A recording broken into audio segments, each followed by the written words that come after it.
Escuela Bíblica, materia discipulado, clase número 9.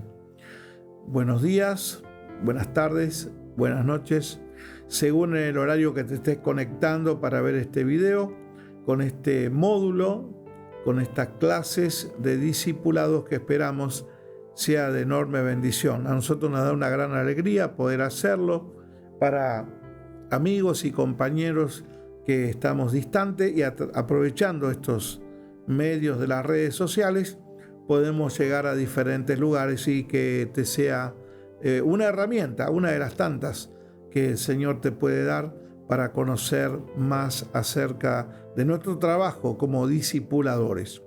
Veníamos hablando de que los discípulos primeros tenían reuniones en casas de familia y tenían reuniones en lugares desiertos y en cuevas. Todo esto fue hasta el año 325 aproximadamente, como decíamos en la clase pasada, y que un emperador que fue llamado Constantino fue medular en la vida de la iglesia porque puso fin de una manera completamente transversal, porque él tenía un problema intestino en Roma con otros emperadores y con otros gobernantes, pero hay una intervención de algún modo divina y él paró la matanza de los cristianos. Y ahí comenzó una nueva vida. Pero desde el año 33 hasta el 325 la gente se reunía en las casas. Y decíamos también en la clase pasada, para hacer un pequeño reconto, que en toda la tierra conocida en forma verbal, boca a boca, y encima siendo perseguidos con un montón de contradicciones y problemas contradictorios de la época, el Evangelio de nuestro Señor Jesucristo se diseminó por toda la tierra. En 300 años todos llegaron a conocer el Cristo que murió y resucitó en la cruz del Calvario.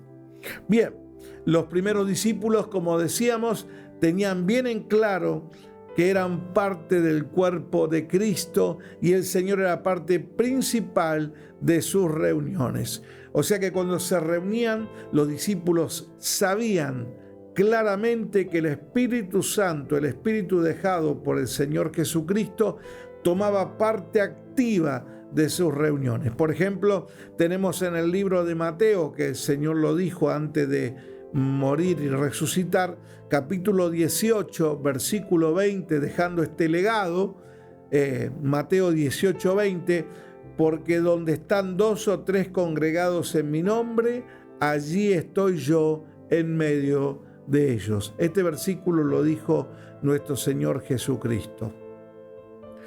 Primera de Corintios, capítulo 12, verso 27, y vosotros pues sois el cuerpo de Cristo y miembros cada uno en particular. Lo que el apóstol Pablo reafirmaba es que cada uno de nosotros somos parte del cuerpo de Cristo. Jesús, cuando estaba en la tierra, él caminaba y se movía y transitaba y hacía toda la obra que su Padre le encomendó. Cuando asciende resucitado al cielo, ese cuerpo ya fue diseminado en la iglesia. Nosotros somos la expresión del cuerpo de Cristo. Por eso somos los que nos movemos, los que llevamos su mensaje, los que caminamos. Somos la expresión de Dios. Somos, dijera algún predicador, somos los brazos amorosos de Dios abrazando al pecador y al necesitado. Pero la cabeza no es la iglesia, la cabeza es Cristo. Habiendo expresado esto, podemos leer otros textos y fundamentos de los cristianos. Por ejemplo, en Corintios, Primera de Corintios capítulo 3, el apóstol Pablo dice: ¿no sabéis que sois templo de Dios? O sea que acá comienza en el nuevo pacto, y el nuevo pacto para aquellos que comenzaron hoy pero que no vienen escuchando, el nuevo pacto es la sangre redentora de Cristo. Él es el nuevo pacto. Por eso que celebramos la Cena del Señor, que fue instituida por nuestro Señor Jesucristo. ¿Y qué participamos? Participamos de un trozo de pan y del fruto de la vid o de la uva, que es el vino. Es la expresión del cuerpo y de la sangre del Señor. Estamos en ese pacto. Dios hace pacto con el hombre a través de la persona de nuestro Señor Jesucristo. Y el apóstol Pablo, como dice este versículo, ustedes son templo del Espíritu de Dios y que el Espíritu de Dios mora en vosotros. Y si alguno destruyere el templo de Dios, Dios le destruirá a él, porque el templo de Dios, el cual sois vosotros, santo es. Quiero hacer un corchete, abrir un corchete y decir algo, porque me parece importante. Muchos me preguntan, pastor, ¿tenemos que cuidar este cuerpo? Bueno, este es uno de los versículos que pueden apoyar esa idea, porque nosotros somos templo de Dios. Entonces dice, ¿me prohíben fumar en la iglesia? ¿Me prohíben beber? ¿Me prohíben esto? En realidad no prohibimos nada. Lo que enseñamos es claramente que si nosotros somos templo de Dios, tenemos que cuidarlo. ¿Por qué? Porque este cuerpo se va desgastando naturalmente con los años hasta que ya nos retiramos de esta tierra, pero no nos olvidemos que tenemos el alma y el espíritu. El alma es nuestro verdadero yo, que es el que va a tener vida eterna, y el espíritu vuelve a Dios, el espíritu de vida. Pero este cuerpo, mientras estamos en la tierra, es el templo donde habita nuestro Dios. Por eso que ahora Dios no habita en templos construidos por mano humana. O sea, los edificios tenemos una manera de llamar templos. El templo no son los edificios, no son el altar que nosotros decimos altar, no son los ladrillos, no son las sillas. No. Ese es el lugar de reunión. El templo en el Nuevo Testamento es cada cristiano, donde Dios habita. Y lo vuelvo a leer. Corintios capítulo 3, verso 16, que ya ustedes los van a estar viendo en pantalla. ¿No sabéis, dice el apóstol Pablo, que sois templo de Dios y que el Espíritu de Dios mora en vosotros? Verso 17, y si alguno destruyere el templo de Dios, Dios le destruirá a él, porque el templo de Dios, cual sois vosotros, santo es. La palabra santo no significa que tenemos, somos qué bonito que somos. No, la palabra santo es también otra palabra mal interpretada.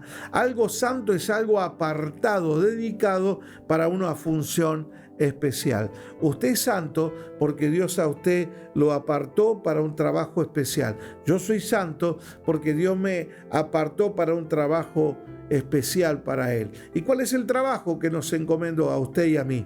Dar a conocer el reino de los cielos. También dice en 1 Corintios 6, o ignoráis que vuestro cuerpo es templo del Espíritu Santo, el cual está en vosotros, el cual tenéis de Dios, y que no sois vuestros. O sea, nosotros no somos dueños de nosotros.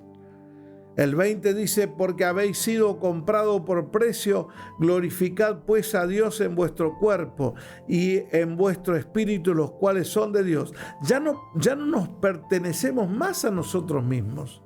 Nosotros somos propiedad de Dios. Por eso que esto es importante que lo entendamos. Cuando uno es cristiano, ya no hace las cosas que a uno le parece, sino las que agradan a Dios.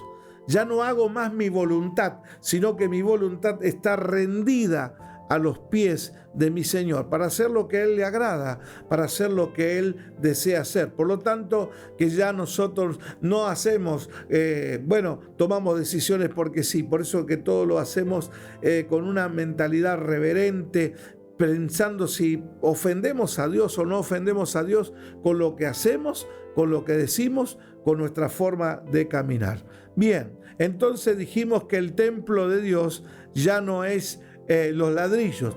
Usted me dirá, pero pastor, en el Viejo Testamento Dios le mandó a Moisés que hiciera un lugar. Claro, porque era forma y figura de lo que iba a venir más adelante. Es más, también el rey David puso los cimientos de lo que fueron el templo y lo edificó su hijo Salomón.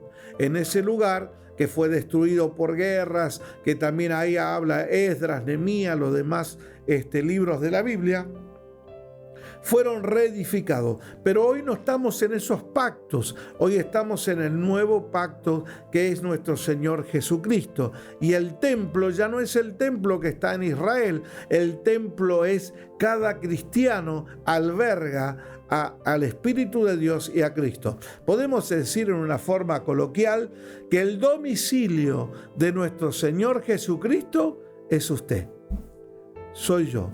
El domicilio donde vive Cristo hoy, a través de su Espíritu Santo, somos nosotros. ¿Y qué somos nosotros? Los llamados fuera. ¿Y quiénes son los llamados fuera? La iglesia.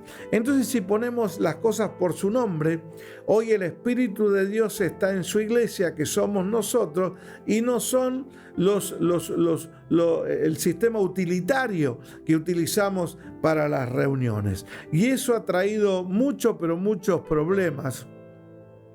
Porque mucha gente pasa por o nosotros decimos, venga a la iglesia. Es una expresión que no es correcta, porque la iglesia somos nosotros.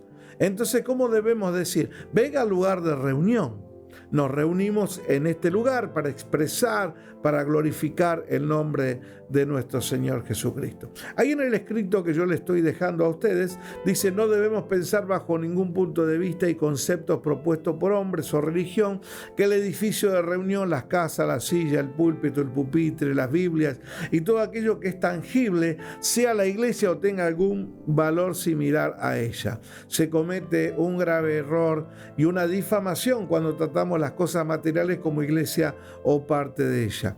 Y si aún pensamos que el lugar o el edificio que llamamos templo, pensamos que ese lugar está Dios. No, está Dios porque estamos nosotros congregados ahí, pero no es importante el lugar, porque hay lugares en el planeta y cristianos que se reúnen debajo de una planta, al lado de un río, en una montaña, en un cerro, en la selva, y no tienen templos y no tienen los comúnmente llamados templos, entonces no tienen iglesia. Es que ellos son la iglesia, son la expresión del Evangelio de Jesucristo.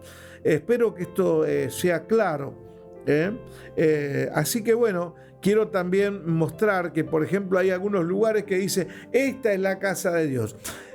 Yo entiendo que las expresiones son bien intencionadas, pero usted tiene que tener en claro que la casa de Dios es usted, mi querido amigo, compañero, discipulador, que habla de Cristo, y yo soy la casa del Señor. Con estas verdades del Espíritu y las Escrituras como fundamento, tenemos la profunda necesidad de derrocar estos preceptos o dogmas, doctrinas preconcebidas por parte de la religión. Esto ha hecho un gran daño, este hecho religioso de malformar las palabras y no darle el contenido correcto de lo que significan las palabras. De ahora en más, todo pensamiento religioso al respecto tendríamos que derrocarlo, sacarlo de nuestra mente, ¿no es cierto? Quitarlo. ¿Por qué? Porque la iglesia de Cristo es una sola. Pero pastor, hay un montón de denominaciones. Sí, pero la iglesia de Cristo es una sola. La que va a ser levantada y llevada con nuestro Señor Jesucristo. Los cartelitos que podemos tener por una obra de orden municipal, estatal, gubernamental, con números de actas, esos son todos cumplimientos que tenemos que hacer delante de las autoridades gubernamentales de la tierra. Pero si nosotros vamos a lo que la Biblia nos enseña, la palabra de nuestro Señor, la iglesia no está bajo esa jurisdicción. Somos del reino de los cielos. Ese es nuestro domicilio. Y me gustó mucho esa parte que dije, no sé si lo has notado: el domicilio de nuestro Señor Jesucristo es usted y soy yo. Ese es el domicilio, ¿no? Mirá dónde vive el Señor.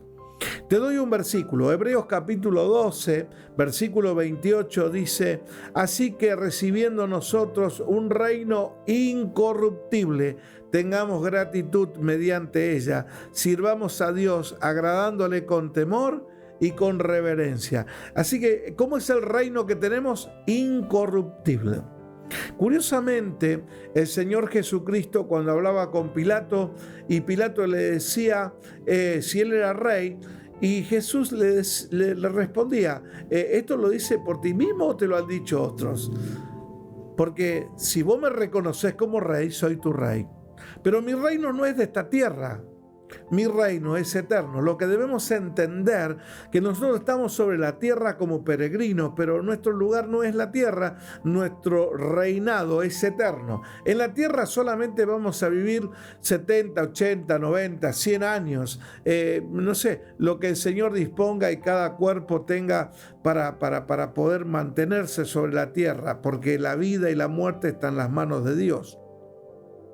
Pero es solamente una pequeñísima parte ínfima de la vida que usted tiene en Dios. Usted habita en el Dios eterno, usted está en Cristo, usted está enquistado en la iglesia espiritual y esto no tiene lugar ni espacio. Esto habita en un lugar que algunos llaman la cuarta dimensión, un lugar sin espacio, un lugar donde no tiene medición ninguna, habita sin horario, sin tiempo cronos. Usted habita en la eternidad. Es más, la Biblia dice que Dios nos escogió de antes de la fundación del mundo y tiene algunos miles y millones de años la tierra y ya Dios nos escogió, ya nos tenía preparados para en este tiempo cronos, venir a la tierra a cumplimentar una labor, un trabajo. Pero luego, terminado eso, volamos otra vez con nuestra alma a nuestro Dios y otra vez entramos en toda esa eternidad.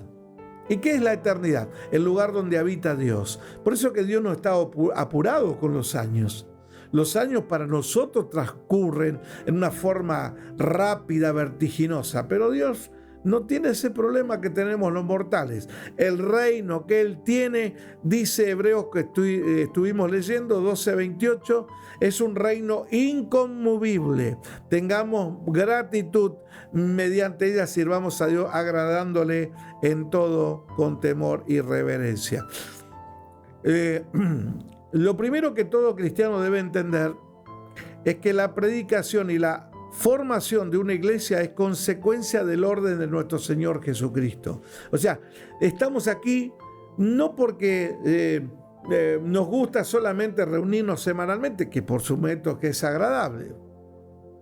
La iglesia no es un grupo de personas bien intencionadas que quieren agradar a la sociedad y hacer obras de caridad, obras de altruismo. ¿Las hacemos? Por supuesto que las hacemos, pero no es eso la iglesia, porque si no nos definiría de otras entidades que sociedades de fomento, sindicatos, fundaciones, que también hay gente maravillosa que hace obras altruistas, hace obras pero maravillosas que bien se podría imitar. No, la iglesia es la expresión de Dios en la tierra, es Cristo caminando en la tierra con un mensaje. Id y predicad el evangelio. La palabra evangelio, como hemos dicho en clases anteriores, es una expresión griega que significa buena noticia. Los carteros de antes, que sobre todo eran etíopes, que llegaban corriendo grandes distancias, venían gritando evangelio, evangelio, y le abrían las puertas de las ciudades, las aldeas, y traían las noticias que le eran encomendadas. Entonces el Señor, utilizando esta premisa, utilizó que el reino de Dios tiene un mensaje y ese mensaje es el evangelio. ¿Y quiénes lo expresamos? La iglesia. ¿Quiénes somos la iglesia? Nosotros, el cuerpo de Cristo. ¿Y cuál es el mandato? Que hagamos discípulos. Por eso que estamos haciendo todo esto. Estamos haciendo caso a Mateo 28, del 19 al 20, lo que implica primeramente que un discípulo debe ser llamado, formado, capacitado por el Señor y luego dar a conocer todas estas cosas. Nosotros somos colaboradores de Dios y la Biblia dice que también somos labranza. ¿Dónde lo dice? Bueno, por último quiero dejar estos versículos. En el libro de Primera de Corintios, capítulo 3, verso 9, 10 y 11. Repito, 1 Corintios 3, 9, 10 y 11, ¿qué dice? El apóstol Pablo dice, porque nosotros somos colaboradores de Dios. Mira qué cosa hermosa, ¿no? Hay gente que dice, yo trabajé con fulano, mengano, incluso nos sacamos una selfie, una foto para mostrar con quiénes nos rodeamos. Pero Fíjate, si estás haciendo la obra de Cristo, dice la Biblia, somos colaboradores de Dios y vosotros sois labranza de Dios, edificio de Dios, confirmando otra vez lo que dije antes, que somos templo de Dios. Versículo 10, conforme a la gracia de Dios que me ha sido dada, yo como perito arquitecto puse el fundamento y otro edifica encima, pero cada uno mire cómo sobreedifica, porque nadie puede poner otro fundamento que el que está puesto, el cual es Jesucristo. Bueno, hemos visto en estos pasajes que lo que nos atañe medularmente es dar a conocer a nuestro Señor Jesucristo. Él es el mensaje. Nosotros somos los mensajeros. Tenemos que hablarle a la gente. ¿A quiénes? A los que deseen escuchar. Y los que no desean escuchar, bueno, no lo desean. El Señor dijo, y vayan y prediquen. El que creyere y se bautiza es salvo. El que no creyere será condenado. Pero nuestra palabra da testimonio de que nosotros les hablamos. En el juicio de Dios, cuando los libros se abran, nadie podrá decir que no se le habló el Evangelio de Jesucristo. Todos tuvieron la oportunidad de poder conocer. Queridos hermanos, estamos llegando ya al final y mi deseo profundo es que mentalicemos que nuestra vida está comprometida, si usted entendió el Evangelio, al reino de los cielos. Usted ya no es más dueño de usted mismo. Usted no puede hacer su vida lo que usted quiera. Usted tiene que buscar conocimiento de Dios para que su vida esté acorde a lo que Dios quiere que usted haga. Y van a comenzar a ver que también la provisión de Dios en todos los aspectos emocionales, sentimentales, relacionales, Dios va a ser parte de su vida. Por tercera vez lo digo en este audio, somos el domicilio local de Dios. Él habita dentro de nosotros. Qué cosa maravillosa, qué misterio. Personas mortales, defectuosas, pero amadas por un Dios entrañable, amoroso, que nos perdona, que nos bendice, que nos acompaña. Y Jesús dijo, estaré con vosotros todos los días hasta el fin del mundo, todos los días. Y todos los días es este día. Y es el día que vos estás mirando. Quizás estés triste, pasando alguna dificultad, algún problema. El Señor está con vos allí. ¿Y dónde lo busco? Dentro tuyo. Si has encontrado a Jesús, si Él ha entrado en tu corazón, Él está allí. Ahí puedes orar. Algunos dicen, no, necesito ir al templo. El templo sos vos. El templo, el lugar, la basílica de Dios es tu cuerpo, es tu vida. Bien, hemos llegado al final de esta clase y espero, como siempre, que te haya sido de mucha bendición. Y si esto querés compartirlo, con todo gusto podés hacerlo. Este material es completamente gratuito. Si querés recibir los PDF, también podés escribirnos y con todo gusto te lo haremos llegar. Será hasta la próxima clase.